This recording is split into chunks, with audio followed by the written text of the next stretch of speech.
अगर मैं आपसे पूछूं, जो दवा आप ले रहे हैं, डॉक्टर को कैसे पता चलता है कि यह दवा किस बीमारी में काम करेगी? उस दवा से कौन से लक्षण पैदा होते हैं? उसका स्वभाव क्या है? उसका पैटर्न क्या है? और उसकी गहराई कितनी है? होम्योपैथी में यह सब अंदाजे से नहीं होता। इसके पीछे होता है ड्रग प्रूविंग, जो होम्योपैथी की रीढ़ है।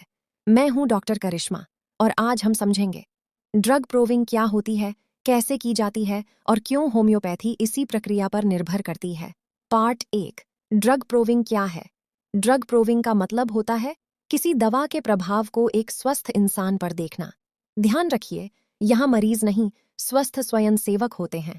होम्योपैथी का एक मूल सिद्धांत है, जो दवा स्वस्थ शरीर में जो लक्षण पैदा करती है, वही दवा उन्हीं लक्षणों को बीमार शरीर में ठीक कर सकती है। इसी सिद्धांत को कहते हैं समानता का नियम, law of similars. Part 2। Drug proving क्यों जरूरी है? अगर ड्रग प्रूविंग न हो तो डॉक्टर को कैसे पता चलेगा यह दवा किस तरह के सिर दर्द में काम करेगी? दर्द दाईं ओर होगा या बाईं ओर? ठंड से बढ़ेगा या गर्मी से? मरीज भावुक होगा या चिड़चिड़ा? ड्रग प्रूविंग से हमें मिलते हैं शारीरिक लक्षण, मानसिक और भावनात्मक परिवर्तन, नींद, सपने, भूख, मोडालिटीज, कब बढ़ता है, कब घटता है। इसलिए होम्योपैथी सिर्फ बीमारी का नाम नहीं देखती, पूरे इंसान की प्रतिक्रिया को देखती है। भाग 3। ड्रग प्रूविंग कैसे की जाती है? Step by step. स्टेप 1। स्वस्थ स्वयंसेवक। पूरी तरह स्वस्थ लोग, कोई पुरानी बीमारी नहीं, अलग अलग उम्र और लिंग। स्टेप 2। दवा देना, केवल एक दवा दी जाती है, आमतौर पर मूल रूप या कम पोटेंसी में नियंत्रित मात्रा और समय के अनुसार। स्टेप 3। अवलोकन चरण। स्वयंसेवक अपने शरीर में होने वाले हर छोटे बदलाव को नोट करता है।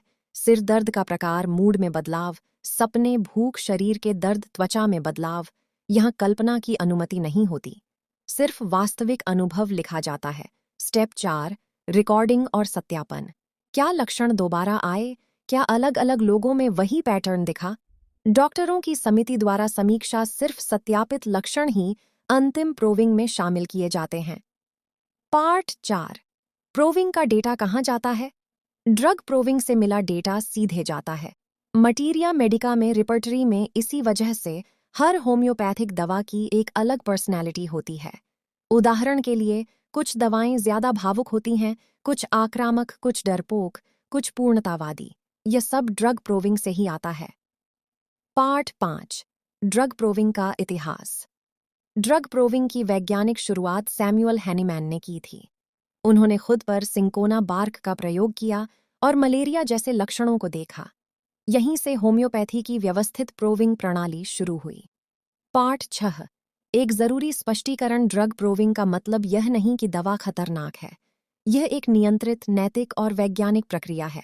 और याद रखिए, जो लक्षण प्रूविंग में आते हैं, वही लक्षण सही मरीज को सही दवा देने पर ठीक भी होते हैं। पार्ट 7। डॉक्टर प्रूविंग डेटा का उपयोग कैसे करता है? डॉक्टर मरीज के लक्षण सुनता है, उन्हें प्रूविंग के लक्षणों से मिलाता है, सबसे ज्यादा समान दवा चुनता है। इसीलिए कहा जाता है होम्योपैथी विज्ञान भी है और एक कला भी। ड्रग प्रूविंग के बिना होम्योपैथी का अस्तित्व संभव नहीं है। यह प्रक्रिया बताती है कौन सी दवा किस प्रकार के इंसान के लिए है। सिर्फ बीमारी नहीं, व्यक्ति का इलाज होता है। इसी वजह से होम्योपैथी में एक दवा सबके लिए का सिद्धांत नहीं होता। अगर आपको यह जानकारी स्पष्ट और उपयोगी लगी हो तो वीडियो को लाइक करें, कमेंट में अपना सवाल लिखें और homeo with doctor Karishma channel को सब्सक्राइब करना न भूलें।